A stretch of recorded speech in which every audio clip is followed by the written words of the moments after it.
Okay. See, the 24th class line, we started seeing about the waste reduction. Okay. So the waste reduction we'll call in the short word as a TIMBUL. Okay. Transportation, where your products are unnecessarily moving back and forth.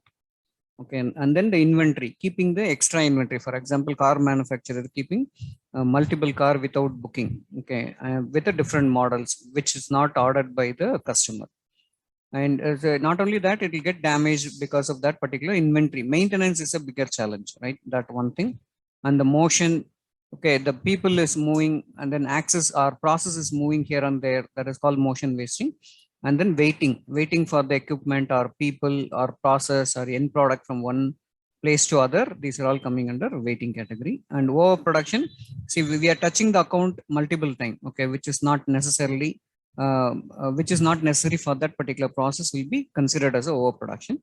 Overprocessing, doing the same work again and again. For example, unnecessarily we are adding a process inside and then checking it. For example, log maintenance and all other thing. Okay, but the problem is the log maintenance is very important for our internal process. Okay, which is not a customer requirement, but our internal process maintenance, we are maintaining that. That's called the overprocessing. And defects, you know very well, that's an error by the particular team member. Okay.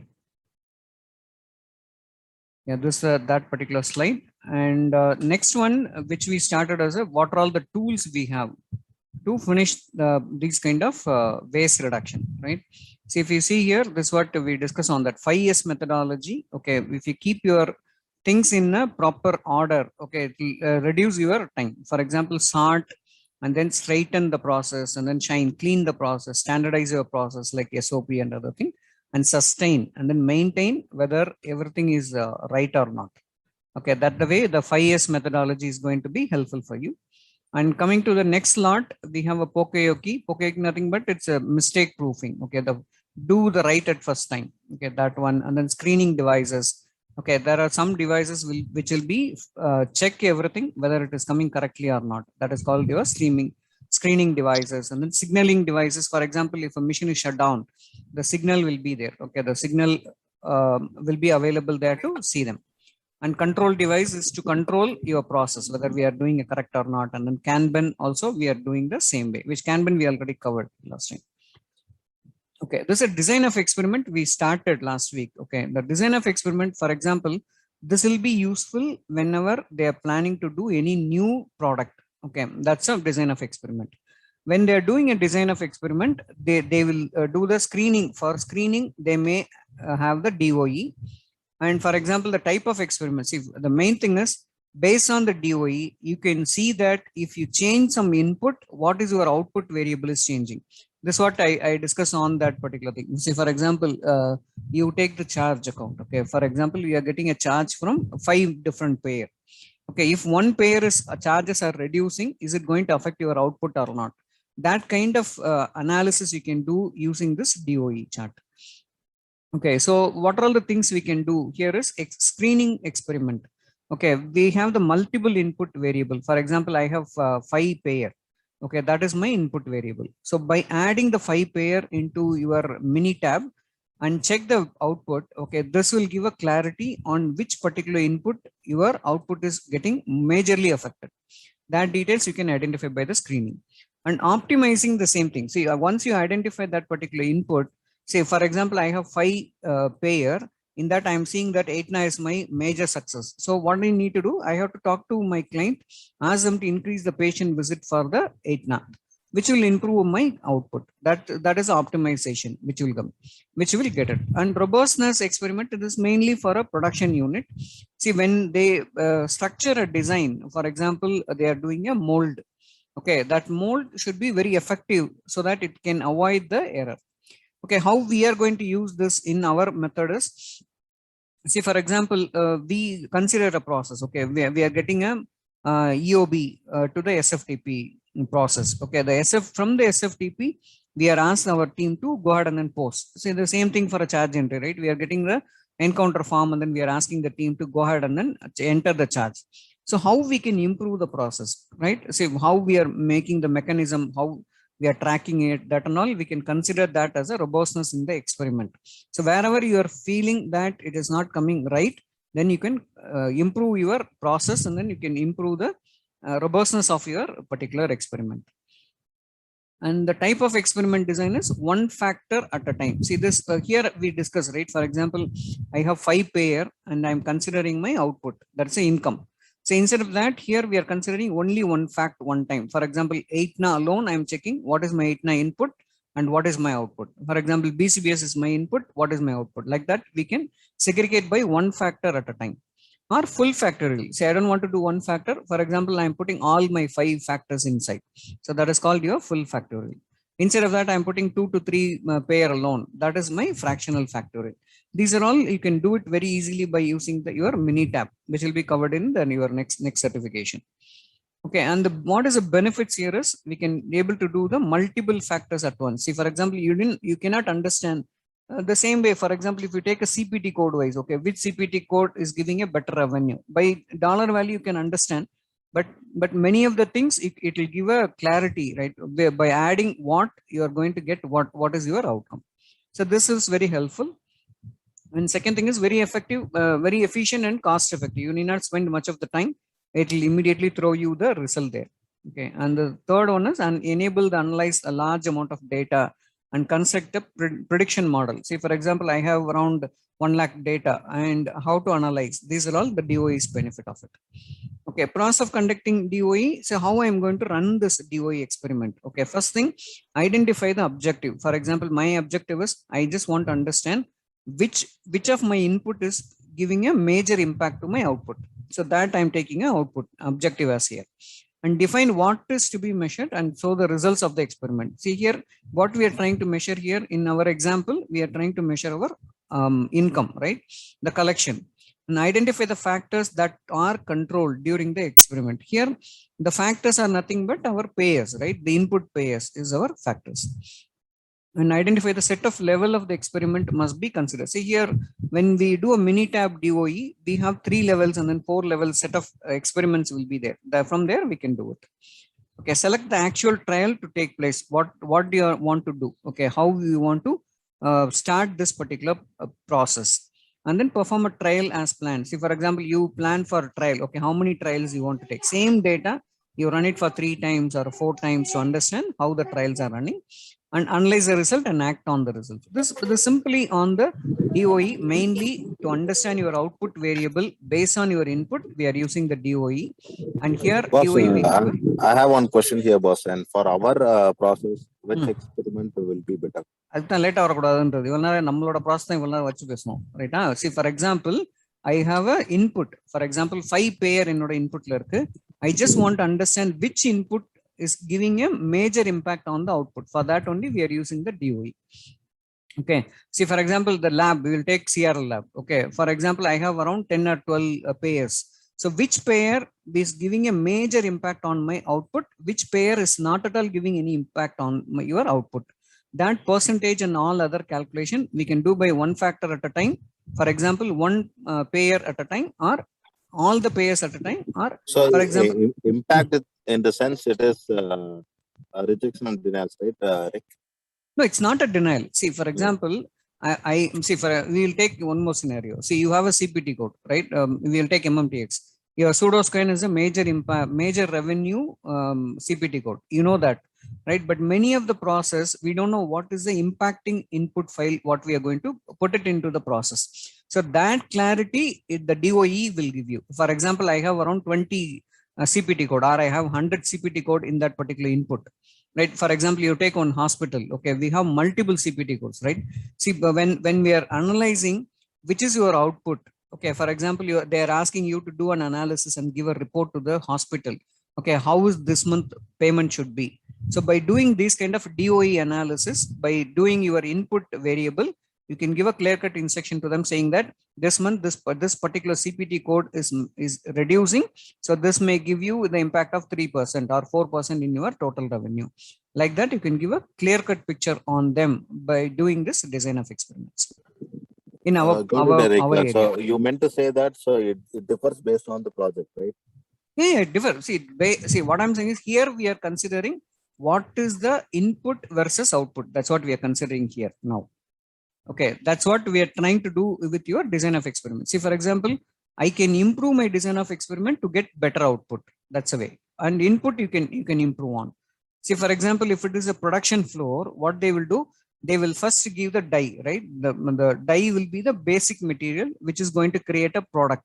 So in that scenario, they will improve the die measurement. Okay, that spec everything they will improve on, and they will give the variation they will reduce so that output can be given better way. So that's what they started. Now we are trying to fit that into our process. That's what the DOE. Any other question, anyone? Got it, Eric. So, no, it makes sense, but it may be silly, but still, I would like to know. So, what would be the design of experiment that I have to choose for KCT and MMTX? Yeah. Because See, actually, this is our last class, I cannot pick it. Yeah, actually, but I'm not able to explain you in a practical way. That's what you are not able to catch Yes, the 100% yes. of it. See, Yes. for example, there is a tab, one tool called Minitab. See, what do you need to do? You have to capture all your input. For example, input you take for a 6 months by pair wise. Okay, that is your input, and then capture your output. How we are doing it in the KPI report, right? The same way you upload the report for 4 months or 5 months. Okay, that's your standard one. And the 5th month, when you are giving only the input with five pair, it will throw you what is your impact on this particular pair. Okay, that's one is very simple standard method is there. Okay, I'm not able to explain. That's what you have. Not a problem, confusion. Eric, but still, Yeah. I can get it. Mm. One last question. Mm.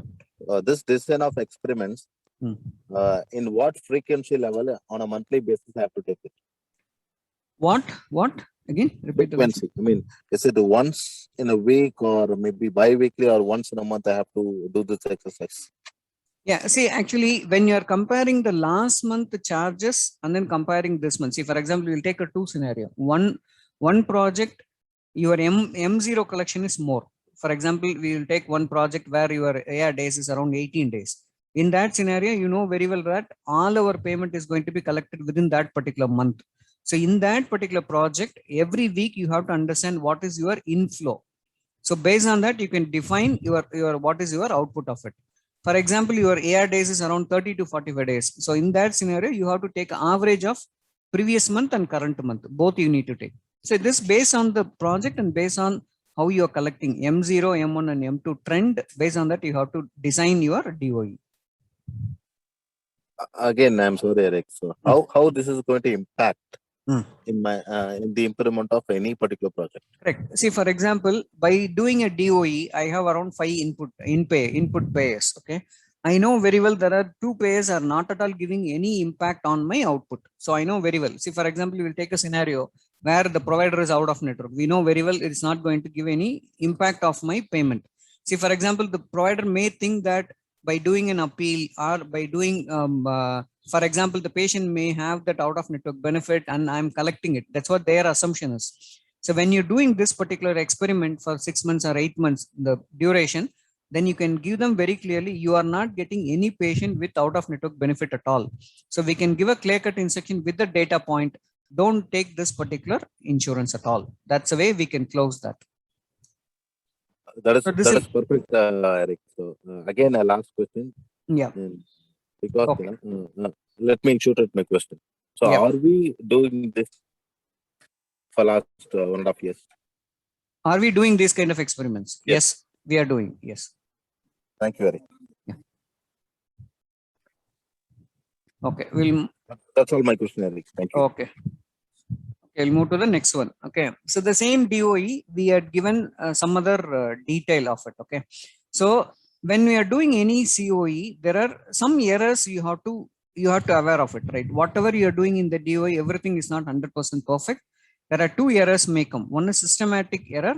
Second one is random error. Okay. Systematic error is nothing but it's happening in the instrument itself. Okay. Say for example, I told you very clearly, we don't have these kind of data recovery error will not be there for healthcare industry because everything is run by the system itself and we are getting it. For example, you are putting a manpower and then try to get a data, right? For example, we are asking the people to measure the height of the bottle. Okay, so it is not a machine, it's a man. So in that scenario, you know very well that by measuring the scale, okay, there is a defect will be available.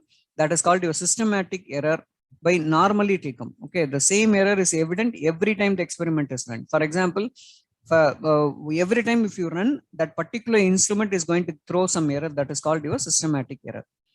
And random error is caused by unpredictable changes in the environment. Okay, for example, the temperature is increasing. Okay, your product is in expansion category.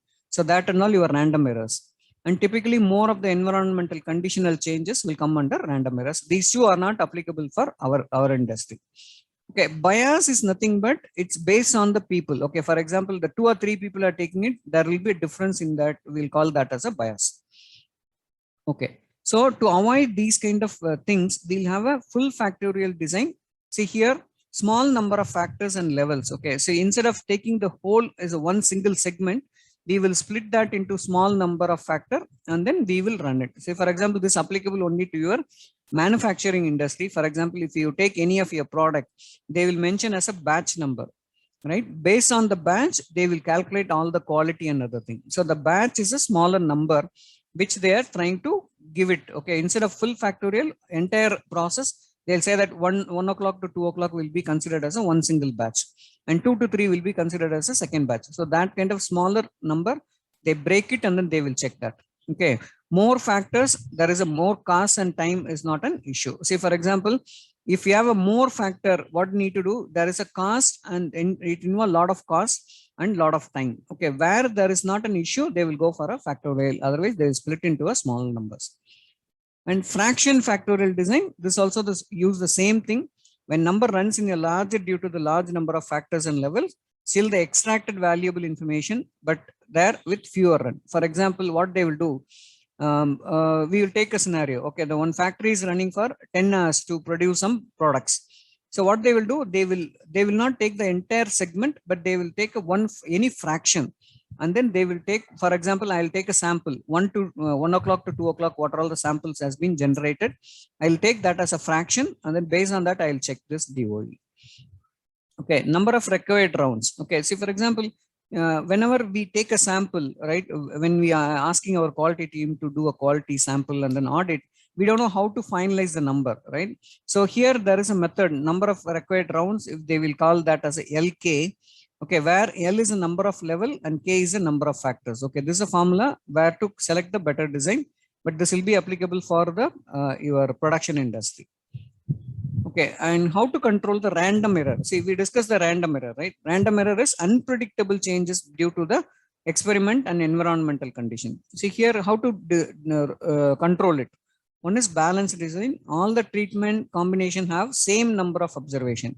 See, what we are trying to do here is we are doing a multiple sample and we are trying to get the same number of observation. See, for example, any outlier we are trying to skip it. Okay, for example, I am taking my spec, for example, 10 ml is my spec limit. Okay, one sample it is coming 20 ml or 30 ml, which is not at all relevant to that. We are discarded and then taking what are all the relevant to that particular experiment. Okay, and can set up the starting, define the level and number of factors, then calculate the runs required. See here, to control this, what we are doing is first we decide how many runs we are going to do, and based on that we can run. Okay, this is little bit hard to understand, so you have to relate that to your production unit, then only you can understand that. Okay, the randomization. See, for example, what we are trying to organize here is way to organize the order in which we are performing the runs. Okay, see, randomly you're selecting some sample to avoid these kind of random errors. Okay, so not only the batch, instead of batch, for example, 1 to 2, I'm taking 1 sample or 2 sample, and then 3 to 4, I'm taking 3 samples. Like that, I will take and then I will compare it and take an ordered sequence in the factor combinations. And treatment combination are preferred as a random manner, then improve the statistical variability. Mainly, this talk about your random sampling, how we are going to take a sample. And here the replication and repetition. See, when we are taking any DOE, you should know what is replication and what is repetition. Okay, replication is nothing but, again, we are reproducing. Say we are taking the measurement during the identical but very distinct run. So we are trying to create the same replication. Repetition is nothing but repeating the same measurement taking during the same run. See here, what you are trying to do here is, for example, 1 to 2. Okay, that is my batch run is is running. So I'm trying to take a sample, two sample, which will be the exact measurement. That's called your repetition. Replication is nothing but taking the measurement during the identical but a distinct run. For example, here I'm saying that within one run, I'm taking the same sample. Here, different run. For example, 1 to 2 and 3 to 4. I'm taking two different samples. That's called your replications. And the data entered is down to a single column. All the data we will calculate and then add it into a single column level. Here, no passage in time between the repeats. Okay, repeat will be done immediately. There is no time between. Here, as we said, we have 1 to 2 and then 3 to 4. There is a time gap is there. Okay, there is a time that passes between the first run and the second run. As I told you, 1 to 2 is your first run and 3 to 4 is your second run. So we are able to capture that variation. Here, we won't catch a variation because it's immediately running. There is no time gap difference between. Okay. Okay, main effects. There are type of effects. There's one chapter they had given. Main effect and the interaction effect. Main effects is a key factor that has been identified might impact the output. Okay, so we are trying to connect. Okay, what are all the things your output is going to affect? One is main effect, which is a very key factor, and interaction effect is between the two factor. That interactions is a part of the variation. Okay, these are all when you're taking the sample. Okay, these type of effects will come into a play. Okay, you just go through that. It's we don't have much impact on our process. You just go through this and then you will understand. Okay. Okay, here only we start very important process here. The cycle time reduction and all other things. Okay, Kaizen, Blitz and all very, very important one. Okay, pay attention. We will see that what is that. Okay, so what is cycle time? So cycle time is from the start to end. What is the time it is taking to complete any of the process, which is called cycle time reduction. Okay, we have a two different time. One is called lead time. Second is called cycle time. Okay, what is lead time? Lead time starts when the request is made by the customer and end at the delivery. See, for example, we'll take one industry. Okay, see the customer is coming back and then he's ordering a car. Okay, when the order is given, that's your start. Okay, that's a lead time. When the request is made by the customer. Okay, so for example, I'm booking a car. So that's your lead time starts. And when it end, when the customer received that particular product, then it end. That's called your lead time. Okay, lead time is from the point to point, includes waiting as well as other delays. For example, I am booking today. My dealer is sending the request only tomorrow. That delay also includes in your lead time. Okay, everything, whatever is happening in between my booking to delivery, everything is coming in the lead time. Okay, lead time is measured in time, minutes, hours, and days. Okay, this is the way lead time is getting measured. So coming to cycle time, how the cycle time is differ. Cycle time starts when the work begin on the request and ends when the item is ready to delivery. See, for example, here is a different. Okay, when I booked it here as a lead time, cycle time when the factory receives that order. Okay, when the work begins, that's the time. And when they deliver, okay, for example, the factories manufacture the car and then they're keeping ready to deliver. So that is called your cycle time. Now you understand, right? This between your lead time and the cycle time. Cycle time is nothing but if you take any process. For example, we will consider a charge entry. So charge entry here, when it will start, lead time is from when the doctor is signing the encounter form, and then from there the lead time start.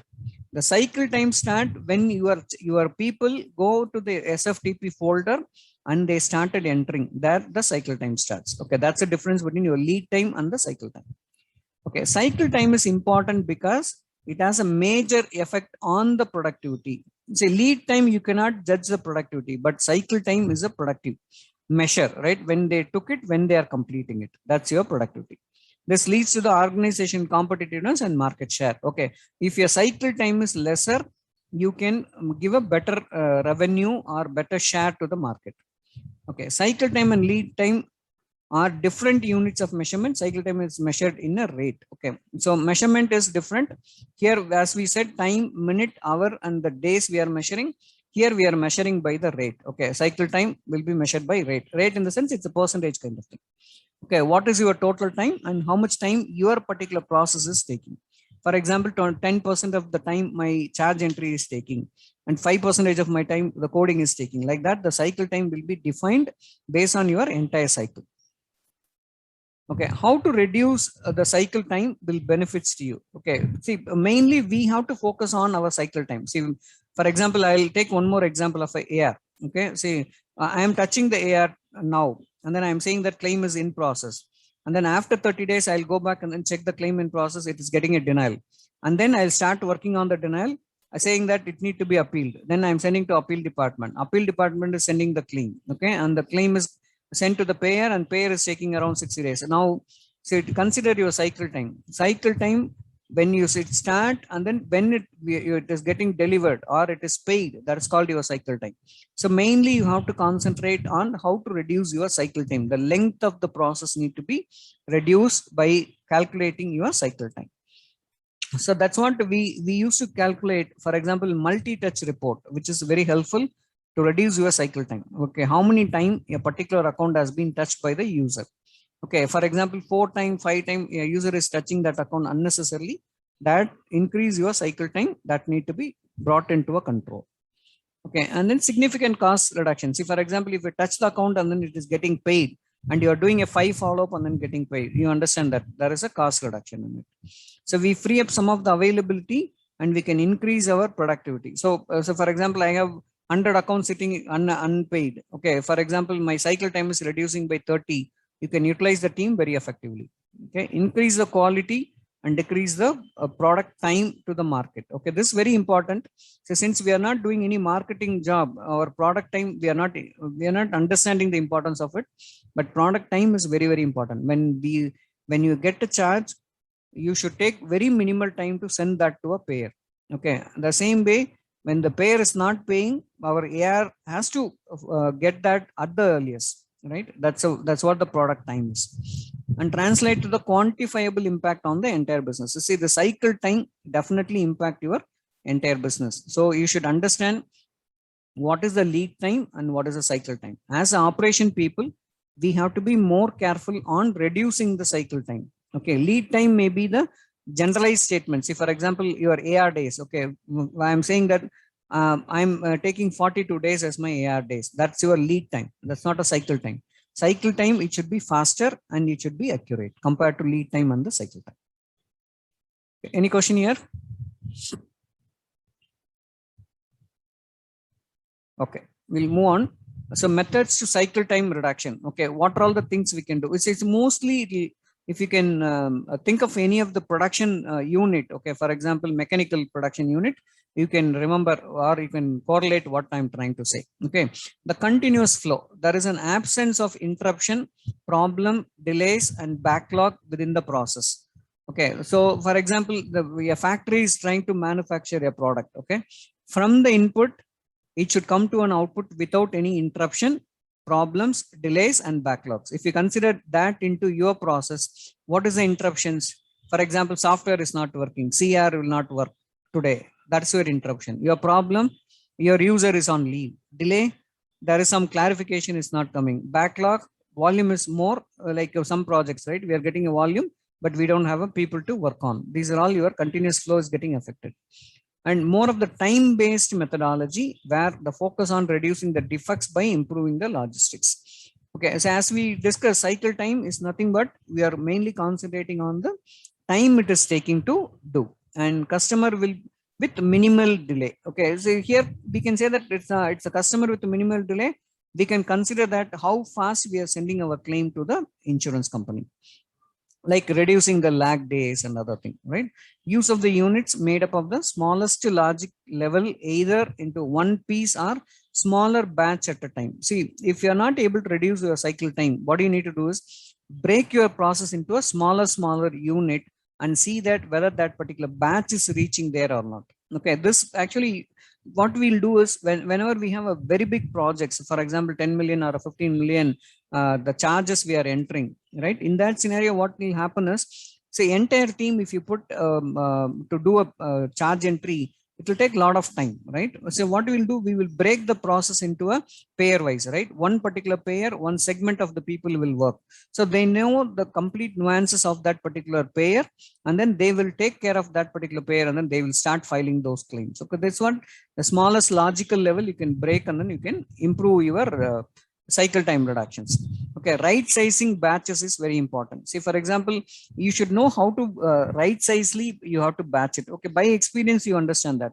For example, I am working for a 15 million project, and each project will have how to divide that by the charge entry people, okay, or the pre-billing audit team or the quality auditor, how we are going to do this batch reduction. That will give a heads up on this particular thing. And setup production, see, if this is a continuous flow, okay, so by doing a continuous flow you can reduce your cycle time. The second one is setup production. See, what is this? Single minute exchange of dies, or SMED. This is very important concept actually. See, for example, I'll go by the production unit, and we will compare with healthcare. Okay, first thing is we'll go to the production unit. See, for example, the client is, or the customer is ordering, we'll take a water bottle. Okay, the water bottle of 1 feet and water bottle of we can say that 9 inches water bottle. Okay, 2 water bottle I need to produce. Okay, now my order is I'm producing continuously on the 1 feet water bottle. Per hour, my production rate is around 20 water bottle I am able to produce. See, all of a sudden I'm getting an order for 9 inches water bottle. Now they need around 1000. So what I need to do, I'm switching over from 1 feet to 9 inches. So for that, what I need to do, I have to change my die. So the die, by changing, it should not take much time. Okay, you should be able to change single minute exchange of dies. Okay, within a minute you should be able to change your die, and then from 1 feet you should be able to produce your 9 inches production. Okay, that's called your single minute exchange of dies, which is called SMED. This very powerful methodology which is used in the lean. Okay, so how we are going to use this here? See, for example, I have a 2 user here. Okay, one user know only the project A. Okay, we'll consider, for example, one project is very delay. Okay, it will not come regularly. All of a sudden it will bump. For example, IMA we will take. Okay, weekly, 1 day only it will come. On all other day the user has to sit idle without any work. So how we are training them? So we are allotting them or training them into a different process, ask them to work on the process. See, for example, we'll take A. Okay, project A, we have only requirement is very less, but we are adding one more person to process A, and then we will ask our user to start the project A. Whenever the IMA project is coming in as with the bulk, what we'll do, we will take the project A people also to the IMA and then ask them to work. See, that's called your single minute exchange. So the person should be capable enough for 2 or 3 projects. Whenever there is a requirement is there, you can switch over to the next one. So this is, we are considering this as a SMED. So don't keep your people ideal for only one project, especially what our setup is, very smaller projects, right? So the SMED will be the very capable process you can implement here. So that's a reason when you are taking any of the projects, right? 3 or 4 projects, your people, set of people should know the 3 or 4 projects. That's called your single minute exchange. Okay, and the product diversification means we need the product smaller batches change over more frequently. That's what. See, you have 10 batches in one particular project. You can allocate each project to each batch to one person and then ask them to complete. The same way, they should be capable enough to handle the different clients at the same time. This is called SMED. Okay, what is the benefit of setup reduction? Flexible enough, and it is lower to cost and increase the capacity. With the existing people you can utilize and reduces your lead time, right? Additional people can be pushed in whenever your inflow is more. The SMED process organize the setup operation. So this is, you have to organize your setup. Okay, how your team is going to work, especially the charge entry and payment posting. This SMED is a very powerful one. You should know how to utilize the people on SMED and outline each step that require for a setup. Okay, so here, what is the challenge here? For example, I'm using one person into 3 different projects. They should know the spec of it, right? They should know the specification of that particular project or SOP of the project. Otherwise, they will create a lot of error. So we have to train the people in such a way that it can be single minute exchange. They can go to some other project They should know the SOP and then they can start on. Okay. So the people knowing the SOP or people knowing that spec of the project is nothing but it's similar to your changing the die of any of the production.